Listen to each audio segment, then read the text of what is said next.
बात करते हैं नेक्स्ट पार्ट पर। इससे पहले हम 4 पार्ट देख चुके हैं जिसमें हम 2 चैप्टर को कंप्लीट कर चुके हैं, यानी 2 चैप्टरों के क्वेश्चंस हम देख चुके हैं मनोविज्ञान के। अब ये हमारा 5वां पार्ट है, तो इसके अंदर हम आपके 3rd यूनिट के क्वेश्चंस देखेंगे। 15 क्वेश्चन, एक यूनिट में हम 30 क्वेश्चन देखते हैं। जो अगला चैप्टर यानी ये जो चैप्टर आपके व्यक्तित्व, चलिए इसके हम फर्स्ट 15 क्वेश्चन है जो कि इस पार्ट के अंदर कंप्लीट करने वाले हैं। जल्दी जल्दी हम प्रश्नों को देखेंगे, ज़्यादा टाइम वेस्ट है जो कि नहीं करेंगे। पहला प्रश्न देखेंगे। पहला प्रश्न पूछा गया कि व्यक्तित्व शब्द की उत्पत्ति लैटिन भाषा के किस शब्द से हुई है। तो जो आपकी व्यक्तित्व शब्द है इसकी उत्पत्ति है जो कि लैटिन भाषा से हुई है, लेकिन किस शब्द से हुई है यहाँ से पूछा गया है। यहाँ पे इसका राइट आंसर होगा पर्सोना, यानी option number C. Question number 2 देखते हैं। क्वेश्चन नंबर 2 में बोला गया है कि निम्नलिखित में से कौन सी विशेषता व्यक्तित्व को सीधे प्रभावित करती है। तो यहाँ पे देखिए क्या पूछा गया कि व्यक्तित्व को सीधे प्रभावित करने वाली विशेषता कौन सी है। ऑप्शन है कि शारीरिक गठन एवं सामाजिक व्यवहार, ऑप्शन बी है मानसिक एवं आध्यात्मिक योग्यता, ऑप्शन सी है संवेगात्मक आयाम, या फिर ऑप्शन डी है अनुभव। तो इनमें से कौन सी विशेषताएं हैं जो कि मानव को क्या करती है आपके, या फिर व्यक्तित्व को क्या है कि वो सीधे प्रभावित करती है। तो यहाँ पे आपकी जो चारों विशेषताएं हैं वो क्या करती हैं, व्यक्तित्व को सीधे प्रभावित करती है। तो यहाँ पे ऑप्शन नंबर डी यहाँ पे राइट आंसर हो जाएगा कि उपरोक्त सभी। क्वेश्चन नंबर 3 देखेंगे। 3 में पूछा गया है कि अध्यापक के व्यक्तित्व के विकास में बाधक तत्व है। तो अध्यापक के व्यक्तित्व के विकास में जो बाधक तत्व है वो कौन सा है। तो वो आपके होता है कल्पना शक्ति का अभाव, यानी अध्यापक के व्यक्तित्व के विकास में बाधक तत्व है आपकी कल्पना शक्ति का अभाव। 4th क्वेश्चन है निम्नलिखित, देखिए 4th क्वेश्चन पूछा गया है सर्वप्रथम व्यक्तित्व का यानी प्रकारात्मक वर्गीकरण किसने प्रस्तुत किया। तो व्यक्तित्व का जो प्रकारात्मक वर्गीकरण है वो किसने दिया था, ये आपसे पूछा गया है। व्यक्तित्व का जो प्रकारात्मक वर्गीकरण है वो दिया था आपके हिप्पोक्रेटस, ऑप्शन ए यहाँ पे इसका राइट आंसर। नेक्स्ट है हिप्पोक्रेटस ने व्यक्तित्व का वर्गीकरण दिया, तो किस आधार पर दिया, यहाँ पे आधार दिए गए हैं। देखिए शारीरिक द्रव्यों के आधार पर, शारीरिक रचना के आधार पर, या फिर सामाजिक कार्यों के आधार पर, या फिर उपरोक्त में से कोई नहीं।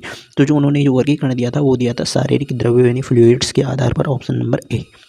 यहाँ पे पूछा गया है कि स्प्रेगनर ने अपनी पुस्तक टाइम्स ऑफ मैन में व्यक्तित्व के कितने प्रकारों का उल्लेख किया। तो स्प्रेगनर ने जो अपनी पुस्तक है टाइम्स ऑफ मैन में व्यक्तित्व के कितने प्रकारों का उल्लेख किया, उन्होंने उल्लेख किया था आपके 6 प्रकारों का, ऑप्शन ए।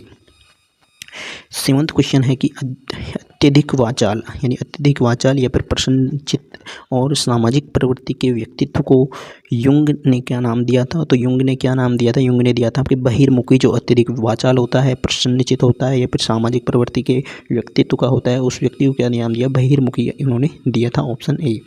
चलिए नेक्स्ट आपके 8th क्वेश्चन है कि कुछ व्यक्तियों में अंतर्मुखी व बहिर्मुखी दोनों के गुण पाए जाते हैं, इसे क्या कहा जाता है। ऐसा व्यक्ति जो कि अंतर्मुखी भी हो और बहिर्मुखी भी हो, यानी दोनों तरह के जिसमें गुण हो, उसे क्या कहा जाता है, उसे कहा जाता है आपके उभयमुखी।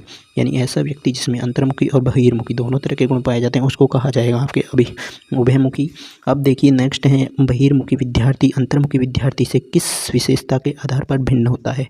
यानी जो बहिर्मुखी विद्यार्थी होता है वो अंतर्मुखी विद्यार्थी से किस तरह से भिन्न होता है, ये आपसे यहाँ पे पूछा गया है। तो यहाँ पे देखिए ऑप्शन जो आपके ऑप्शन एक है मजबूत भावनाएं और पसंदगी एवं नापसंदगी, ऑप्शन बी है मन ही मन परेशान होने की अपेक्षा अपनी भावनाओं को अभिव्यक्त करता है। बिल्कुल ये बहिर्मुखी की यानी क्या होती है, एक तरह से भिन्नता होती है। अंतर्मुखी क्या करेगा, अपनी विशेषताओं को भावनाओं को प्रकट नहीं करेगा, लेकिन बहिर्मुखी अपनी भावनाओं को भी प्रकट कर पाएगा। तो इसी आधार पर वो क्या होता है, भिन्न होता है। ऑप्शन नंबर बी यहाँ पे इसका एकदम सटीक और राइट आंसर हो जाएगा। नेक्स्ट है 10वां क्वेश्चन कि सेल्डन के व्यक्तित्व वर्गीकरण का एक प्रकार नहीं है। जो सेल्डन के व्यक्तित्व वर्गीकरण है उसका एक प्रकार कौन सा नहीं है।